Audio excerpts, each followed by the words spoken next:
સુરતના ઠગબાજોએ આરટીઓની બોગસ રસીદ બનાવી સરકારને ચૂનો ચોપડ્યો છે। ક્યુઆર કોડ સ્કેન કરતા ભાંડો ફૂટ્યો।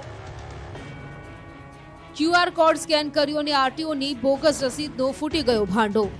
સુરતમાં આરટીઓની બોગસ રસીદ બનાવી સરકારને ચૂનો ચોપડ્યો હોવાની ઘટના સામે આવી છે।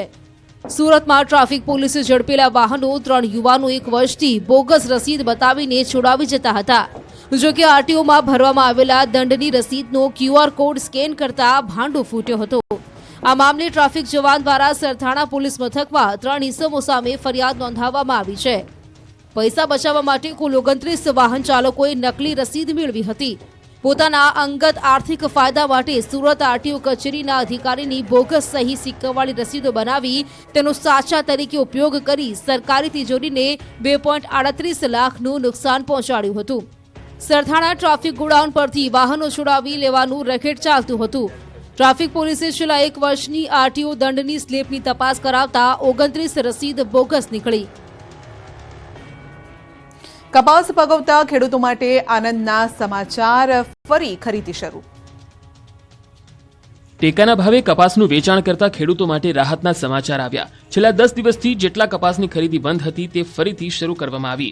સીસીઆઈના સર્વરમાં ખામીના કારણે છેલ્લા 8 થી 10 દિવસથી કપાસની ખરીદી બંધ હતી, જે સીસીઆઈ દ્વારા ટેકનિકલ ખામી દૂર કરવામાં આવી। સર્વરમાં ખામી હોવાના કારણે કપાસની ખરીદી નહોતી થઈ શકી। ઉલ્લેખનીય છે કે રાજકોટ જિલ્લામાં અલગ અલગ 6 કેન્દ્રોમાં ખરીદી થઈ રહી છે। 15 માર્ચ સુધી ખરીદી ટેકાના ભાવે શરૂ છે। ખેડૂતો ટેકાના ભાવે પોતાની કપાસ વેચી શકશે। આજથી ફરી ખરીદી શરૂ થઈ ગઈ છે। કેન્દ્ર સરકાર દ્વારા મણનો ભાવ 1494 રૂપિયા નક્કી કરવામાં આવ્યો। કપાસની ટેકાના ભાવે ખરીદી શરૂ થતા ખેડૂતોમાં ખુશીનો માહોલ જોવા મળ્યો। અત્યાર સુધીમાં 70% જેટલી ખરીદી સીસીઆઈ દ્વારા પૂર્ણ કરી દેવામાં આવી છે અને 15 માર્ચ સુધી ખરીદી ચાલુ રહેવાની હોવાથી બાકીની ખરીદી આ સમય દરમિયાન પૂર્ણ કરી દેવામાં આવશે। જામનગરમાં જીરું પકવતા ખેડૂતોના જીવતથર।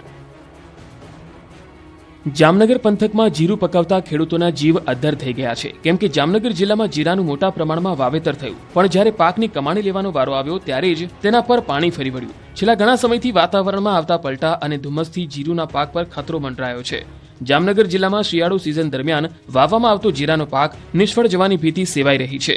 જોડિયાના લીંબુડા ગામે ધુમ્મસ અને ફૂગ આવવાને કારણે જીરું ખેતરમાં જ સુકાઈ ગયેલું જોવા મળ્યું, જેને કારણે ખેડૂતોને નુકસાન પહોંચ્યું છે અને ખેડૂતો હવે નિષ્ફળ ગયેલા જીરાના પાકની લણણી કરી કાઢી રહ્યા છે।